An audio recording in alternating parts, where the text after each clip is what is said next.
T20 world cup 2024 में होंगे ये 3 नए रूल और इससे भारत को होगा, टीम इंडिया को होगा बहुत बड़ा नुकसान। जी हां, आईसीसी अक्सर रूल्स में चेंजेस करती रहती है, नए नए रूल्स इंप्लीमेंट करती रहती है गेम के एक्सपीरियंस को बढ़ाने के लिए और ताकि गेम का रोमांच और ज़्यादा बढ़ जाए। ऐसे में 3 नए रूल इंट्रोड्यूस करे गए हैं जो कि आईपीएल और T20 वर्ल्ड कप 2024 दोनों में ही देखने को मिलेंगे। इससे पहले कि हम आपको बताएं कि इन रूल से टीम इंडिया को नुकसान क्यों होने वाला है, पहले देखते हैं कि ये 3 नए रूल है क्या। सबसे पहला रूल है स्टंपिंग को रिलेटेड। पहले अगर आप स्टंपिंग की कॉल करते थे तो उस स्टंपिंग की कॉल में इनसाइड एज और कैचिंग भी चेक हो जाती थी, लेकिन अब अगर आप स्टंपिंग की कॉल करेंगे तो केवल और केवल स्टंपिंग ही चेक करी जाएगी। अगर आपको एज या फिर कैच चेक करवानी है तो उसके लिए आपको अब से नए रूल के हिसाब से डीआरएस लेना पड़ेगा। दूसरा रूल है कंकशन सब्स्टिट्यूट को लेकर। जी हां, अगर किसी भी खिलाड़ी को चोट लग जाती है या कोई भी खिलाड़ी इंजर हो जाता है तो उसको कंकशन कहा जाता है और जो भी खिलाड़ी उनके बदले ग्राउंड पर आता है उसे कहा जाता है कंकशन सब्स्टिट्यूट।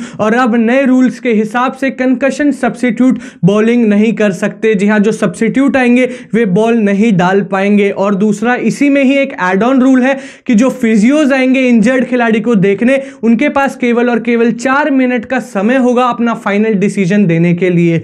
और तीसरा रूल है नो बॉल के लिए। जी हां, जो थर्ड अंपायर है जो अक्सर नो बॉल देखते हैं, अब उनका काम और ज्यादा बढ़ जाएगा क्योंकि ना सिर्फ नो बॉल देखनी पड़ेगी बल्कि अब थर्ड अंपायर को कि बॉलर का पैर बॉलिंग बॉक्स के अंदर है या नहीं है, यह भी थर्ड अंपायर को देखना पड़ेगा। जो पहला स्टंपिंग का रूल है उससे कहीं ना कहीं टीम इंडिया को हल्का फुल्का नुकसान जरूर हुआ है। जी हां, टीम इंडिया जिसकी कहीं ना कहीं स्ट्रेंथ मानी जाती है स्पिन बॉलिंग, और आपको पता है स्टंपिंग सबसे ज्यादा स्पिन बॉलिंग के अगेंस्ट ही होती है। और टीम इंडिया जिसकी स्ट्रेंथ है स्पिन बॉलिंग, जिसके पास टर्निंग ट्रैक्स है, पिचेस है जिनमें बहुत टर्न होती है, तो उसके पास वैसा एक्सपीरियंस भी है और कहीं ना कहीं बहुत ज्यादा स्ट्रांग है टीम इंडिया की स्पिन। लेकिन ये नया रूल कहीं ना कहीं इफेक्ट करने वाला है जरूर, क्योंकि पहले स्टंपिंग की कॉल अगर करते तो एज और कैच दोनों ही चेक हो जाती थी, लेकिन अब अगर आप स्टंपिंग की कॉल करेंगे तो फिर एज और कैच नहीं चेक होंगी बल्कि केवल और केवल स्टंपिंग ही चेक करी जाएगी। एज और कैच के लिए आपको अलग से डीआरएस लेना पड़ेगा।